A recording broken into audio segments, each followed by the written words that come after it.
Méditation du 15 mars, fils d'Abraham. Aujourd'hui, le salut est venu pour cette maison, parce que celui-ci est aussi un fils d'Abraham, car le Fils de l'homme est venu chercher et sauver ce qui était perdu. Luc 19, versets 9 et 10. Un autre de mes récits favoris de l'Écriture est la conversion de Zachée, voir Luc 19, versets 1 à 10. Un homme riche qui, selon l'Écriture, travaillait comme chef des collecteurs d'impôts et qui, quand il apprit que Jésus passerait par Jéricho, grimpa sur un arbre pour pouvoir le voir. Plusieurs questions découlent de ce récit. D'abord, comment Zachée pouvait-il être riche avec un salaire de collecteur d'impôts? La réponse donnée par Jean-Baptiste à des collecteurs d'impôts qui lui demandaient d'être baptisés nous donne une piste. Il leur dit, ne faites pas payer plus que ce qui vous a été indiqué. Luc 3, verset 13, Bible français courant. Pourquoi les exhorçait-il à ne pas faire payer plus? Parce que, comme le souligne Lawrence Richards, une concession pour le recouvrement des taxes à cette époque était en pratique une licence pour voler. Ensuite, quelles raisons ont été assez fortes pour inciter Zachée à courir et à grimper dans un arbre? Des actes manifestement indignes d'un homme de sa position.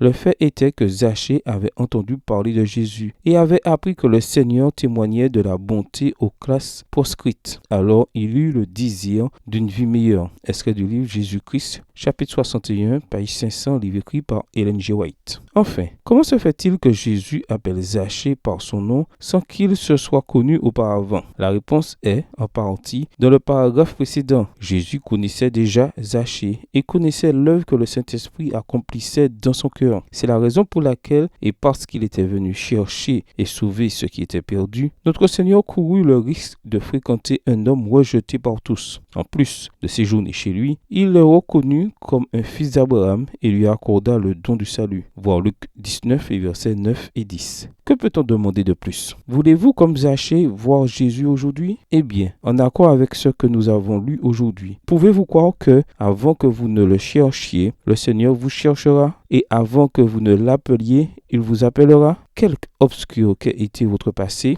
il vous pardonnera volontiers si, comme Zachée, vous lui permettez d'entrer dans votre foyer et dans votre cœur. Notre prière, merci Jésus parce que tu n'as pas honte d'être mon ami. Surtout, merci parce que contre ta réputation et mon salut, tu as choisi mon salut. Bonne journée à vous et que le Seigneur vous bénisse.